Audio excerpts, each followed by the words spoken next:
ಇವತ್ತು ಹಾಂ ಇವತ್ತು ಹುಬ್ಬಳ್ಳಿ ಧಾರವಾಡದಲ್ಲಿ ಮೊದಲಿಗೆ 67 ವಾರ್ಡ್ಗಳಿತ್ತು. ಇವಾಗ 82 ವಾರ್ಡ್ಗಳು ರಚನೆಯಾಗಿದ್ದಾವೆ. ಹುಬ್ಬಳ್ಳಿ ಧಾರವಾಡದ 82 ವಾರ್ಡ್ಗಳಲ್ಲಿ ಇವತ್ತು ಮೂಲಭೂತ ಸೌಕರ್ಯಗಳು ಸಾಕಷ್ಟು ಪ್ರಮಾಣದಲ್ಲಿ ನಾಗರಿಕರಿಗೆ ದೊರೀತಾ ಇಲ್ಲ. ಇವತ್ತು ರಸ್ತೆಗಳು ಪೂರ್ಣ ಹದಗೆಟ್ಟೋಗ್ಯಾವೆ. ಬೀದಿ ದೀಪಗಳ ವ್ಯವಸ್ಥೆ ಸರಿ ಇಲ್ಲ, ಸಮರ್ಪಕವಾದಂಥ ನೀರಿನ ವ್ಯವಸ್ಥೆ ಇಲ್ಲ. ಆಮ್ಯಾಗ ಸ್ವಚ್ಛತೆ ಬಗ್ಗೆಯೂ ಕೂಡ ಅಲ್ಲಲ್ಲಿ ಸಾಕಷ್ಟು ಕೊಳಗೇರಿಗಳ ನಿರ್ಮಾಣ ಆದಂತಾಗಿದೆ.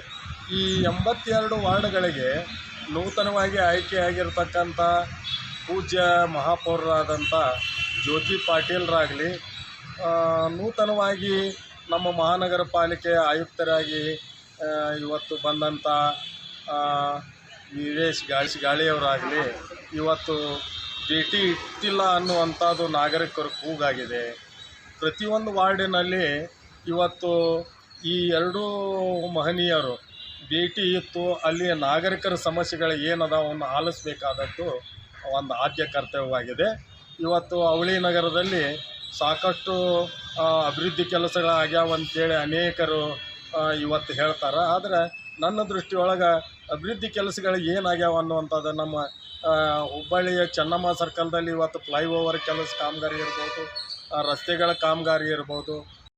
ಮಹಾನಗರ ಪಾಲಿಕೆಯ ಆಯುಕ್ತರಾದಂಥ ರುದ್ರೇಶ್ ಗಾಳಿಯವರು ಮತ್ತು ಜ್ಯೋತಿ ಪಾಟೀಲ್ರು ಇವತ್ತು ತಕ್ಷಣವೇ 82 ವಾರ್ಡ್ಗಳಿಗೆ ಭೇಟಿ ಇಡುವಂಥ ಒಂದು ಕಾರ್ಯಕ್ರಮವನ್ನು ತಕ್ಷಣ ಹಮ್ಮಿಕೋಬೇಕಂತೇಳಿ ನಾನು ಇವತ್ತು ಒತ್ತಾಯಿಸ್ತಾ ಇದ್ದೀನಿ. ಅವ್ರಿಗೆ ಬೇಕಾಗಿದ್ದಷ್ಟು ವಾರ್ಡ್ಗಳ ಭೇಟಿ ಕೊಡ್ತಾರೆ, ಮತ್ತು ಉಳ್ಕಿದ ವಾರ್ಡ್ ಏನೋ ಭೇಟಿ ಕೊಡ್ತಾರಲ್ಲ, ಕೇಳಿ ಬಂದು ಅದಕ್ಕೆ ಏನು ಹೇಳ್ತಾರೆ ನೋಡಿರಿ, ಇದು ಸುದ್ದು ತಪ್ಪು. ಎಲ್ಲ ವಾರ್ಡ್ಗಳಿಗೆ ಇವತ್ತು ಅವರು ಆಯುಕ್ತರಾಗ್ಯಾರ, ಎಲ್ಲ ವಾರ್ಡ್ಗಳಿಗೆ ಪೂಜ್ಯ ಮಹಾಪೌರರಾಗ್ಯಾರ. ಅವರು ತಾವು ಆಯ್ಕೆಯಾದಂಥ ವಾರ್ಡ್ಗಳಿಗೆ ಮಾತ್ರ ವಿಸಿಟ್ ಕೊಡುವಂಥ ಒಂದು ಸಂಪ್ರದಾಯನ ಯಾರೂ ಹಾಕಿಕೊಳ್ಬಾರ್ದು. ಯಾಕಂದರೆ ಪೂಜ್ಯ ಮಹಾಪೌರ ಸ್ಥಾನ ಅವಳಿ ನಗರದ 82 ವಾರ್ಡ್ಗಳಿಗೆ ಸಂಬಂಧಪಟ್ಟಂಥ ನಾಗರಿಕರ ಒಂದು ಸೂಕ್ತವಾದಂಥ ಸ್ಥಾನ ಅದು. ಅದರ ಜೊತೆಗೆ ಪಾಲಿಕೆ ಆಯುಕ್ತರು ಕೂಡ 82 ವಾರ್ಡ್ಗಳಿಗೆ ಒಡೆಯರಾಗಿರ್ತಾರೆ. ಹೀಗಾಗಿ ಆ ಇಬ್ಬರೂ ಉನ್ನತ ಹುದ್ದೆಯಲ್ಲಿದ್ದಂಥವರು 82 ವಾರ್ಡ್ಗಳಿಗೆ ಕೂಡ ವಿಸಿಟ್ ಕೊಡುವಂಥ ಒಂದು ಕಾರ್ಯಕ್ರಮನ ತಕ್ಷಣ ಹಮ್ಮಿಕೋಬೇಕು. ಮತ್ತು ಅವಳಿ ನಗರದಲ್ಲಿ ಈಗಾಗಲೇ ರಸ್ತೆಗಳು ಭಾಳ ಕೆಟ್ಟವು. ಅನೇಕರಿಗೆ ವಾಹನ ಸವಾರರಿಗೆ, ವಿಶೇಷವಾಗಿ ದ್ವಿಚಕ್ರ ವಾಹನ ಸವಾರರಿಗೆ ಭಾಳ ತೊಂದರೆ ಆಗೈತಿ.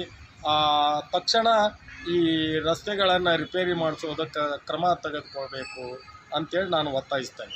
ನಮ್ಮ ಹೆಸರು? ನಾನು ಗಂಗಾಧರ್ ದೊಡ್ಡವಾಡ್ ಅಂತ ಕರ್ನಾಟಕ ಪ್ರದೇಶ ಕಾಂಗ್ರೆಸ್ ಸಮಿತಿಯ ವಕ್ತಾರನಾಗಿದ್ದೆ.